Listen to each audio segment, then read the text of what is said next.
Hey ladies, I am so excited to start this new study with you guys on the book of Ruth.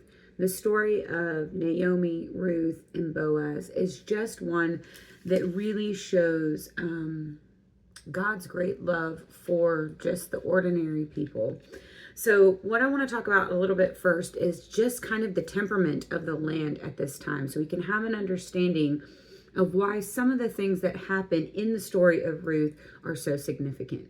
So we are in, Naomi and Elimelech, her husband, left the promised land. So the promised land was where, Moses took over, or Moses led the Israelites out of captivity into the promised land that God promised for them. He left Joshua as the successor to the promised land to run things after he passed away. After Joshua passed away, we read in Judges that the people of the Israelite people kind of had their own rule. At the end of Judges, it says, the very last scripture says, there was no king and every man did what was right in his own sight. So as we know, as humans, that cannot end well sometimes.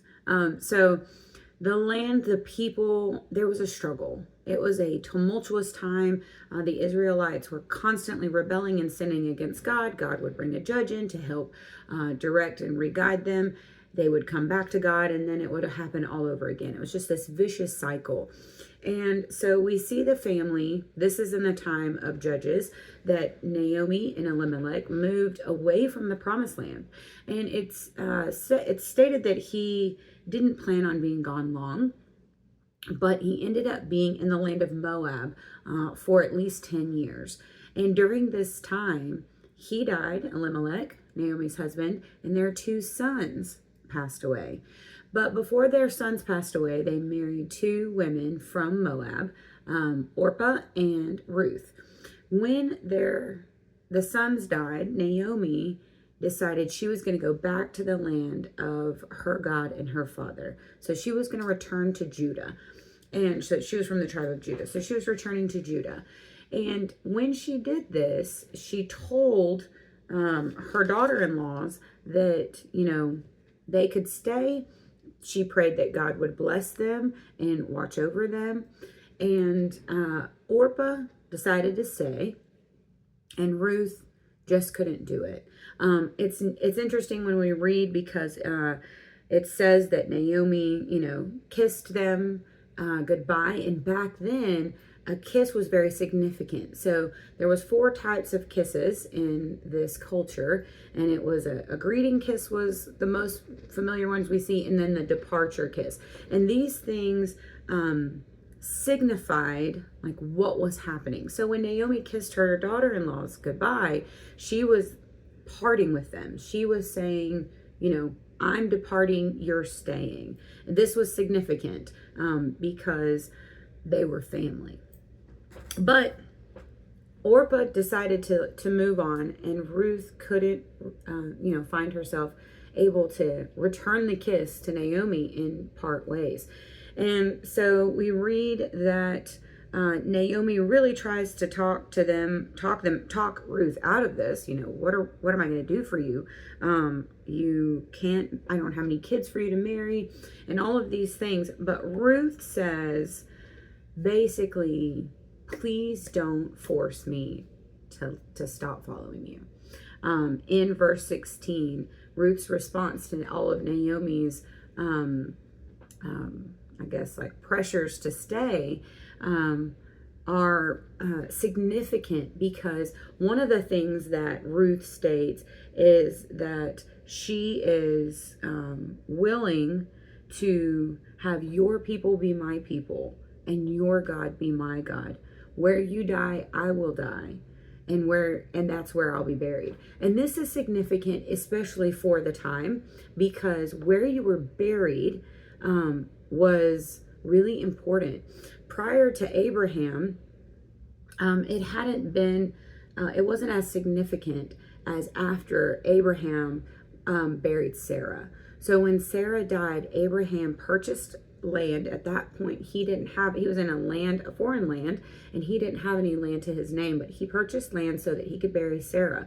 And then we see throughout Genesis where people are saying, like, when they died, take me back to where I belong, right? And we see that where people want to be buried in Canaan, the promised land. And so burial and where it was significant. Being buried with your family came with it honor. And so the fact that Ruth was saying, I want to be buried with you and your family, that's where I'll be buried, she was denying and kind of cutting off her biological family and saying to Naomi, your people are my people, your God is my God, I am going with you. And the other thing that is significant about the fact that she is saying that Naomi's God is her God, if we keep reading, she says, where you will die, I will be buried. And then she says, may Adonai bring terrible curses on me, and worse, if anything but death separates you and me. So basically what she's doing here is she's making a spiritual conversion, because she's a Gentile. Remember, she's not an Israelite. She's a Moabite. But she's making a spiritual conversion right here. We see it. That's not unlike when Abraham left his people to go where God called him. And Ruth is doing the same thing. She's converting here from the gods of her family, her biological family, and she is saying, I will worship your God. He will be my God. I will go with you. I will be buried with your family. She's basically being adopted into God's family at this point. And she seals the deal by making the statement, if I abandon you, if I leave, let a curse come upon me. Right? So in Jewish history, this is significant because you are sealing the deal here. You're leaving your family. You're attaching yourself to another family. And then we read in verse 18, Naomi saw that she was determined, so she said no more to her. And this is just great because I think Naomi, you think about how all these significant things that Esther has said, all these significant things that Ruth has said, and Naomi is like, okay, she means business. She's serious.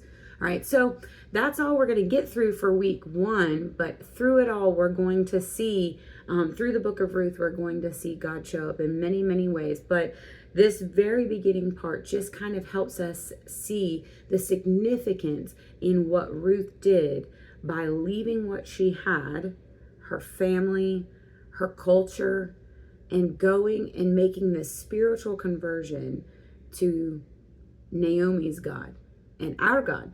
And we can definitely see our own stories in this first part of Ruth. And I'm looking forward to diving into it even more. I hope you guys have a great week reading about Ruth. And I look forward to talking to you guys on Thursday. Bye.